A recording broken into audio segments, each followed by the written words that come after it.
Chers amis, shalom. Comme chaque semaine, cette semaine aussi, Bezrat Hashem, nous allons étudier des paroles de Rabbi Avraham Saba, Zchuto Yagen Aleinu Amen, dans son livre Tzror, à mort sur la Torah. Et cette semaine, nous sommes avec la paracha de Yitro. Il est écrit dans le verset Ushmartem et Beriti, vous allez garder notre pacte que nous avons ensemble, Viitem li Segula, et vous allez être une Segula pour les autres peuples. Ça veut dire quoi une Segula? Une Segula, ça veut dire quelque chose qui va être au-dessus de la nature. De nos jours, on entend très souvent « Tu as un problème comme ça, fais cette ségoula. Tu as un problème comme ça, fais cette ségoula. » Même aujourd'hui où je suis en train de dire ce Dvar Torah, il y a une ségoula qui est très importante de Rabbi Yitzhak Abuchatzira. C'est aujourd'hui Saïloula, de prendre une bouteille de harak et d'écrire dessus ce que nous avons besoin, une Yeshua que nous avons besoin, une délivrance que nous avons besoin, Bezrat Hashem, et d'écrire ça, de cacher ça, de garder ça jusqu'à l'année prochaine dans Saïloula. Et là, on est certain, Bezrat Hashem, qu'on va avoir de très grands miracles. Et là, on va ouvrir cette bouteille, on va la distribuer aux autres et on va leur raconter notre miracle. Voici une ségoula. Mais ici, Rabbi Avraham Saba nous explique que la plus grande des ségoulas est la suivante. C'est qui? C'est la Torah. Veitem ne ségoula mikol ha'amim. Comment est-ce qu'on peut être une ségoula? Comment est-ce qu'on peut nous-mêmes réussir à faire quelque chose d'extraordinaire?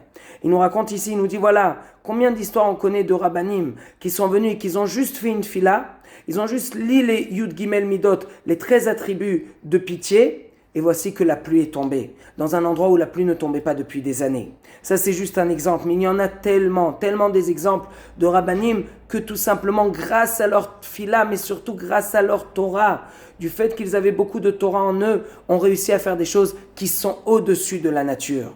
Donc le Rav, un petit peu, il y a déjà 500 ans en arrière, ce que je suis en train de dire, il y a beaucoup qui le connaissent. Mais ils le connaissent de Rabbanim qui ont dit ça il y a 100 ans, il y a 50 ans, il y a 200 ans. Là, je vous rapporte les paroles de Rabbi Avraham Saba. C'était un grand kabbaliste qui a vécu il y a plus de 500 ans en arrière, du temps de l'Inquisition en Espagne. Et lui, il nous dit, cette Torah a cette force-là de pouvoir faire des choses qui sont au-dessus de la nature.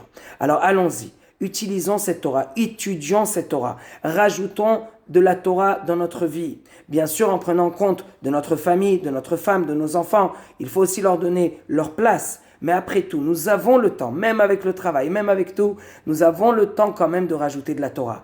Et lorsque nous allons rajouter cette Torah avec elle, on va pouvoir, Bezrat Hashem, faire des choses au-dessus de la nature. Baba Saleh, où il y a vraiment quelques jours, il a eu Saïloula. On raconte énormément de miracles qui lui est arrivé. Mais n'oubliez pas d'abord une chose, c'était un grand Dayan quand il était au Maroc. C'était un Dayan du Shulchan Aruch, avec les lois du Shulchan Aruch. Les lois qui sont pas vraiment des choses juste de raconter une histoire comme ci ou une histoire comme ça. C'est vraiment la Torah la plus profonde, et ça, il la connaissait bien.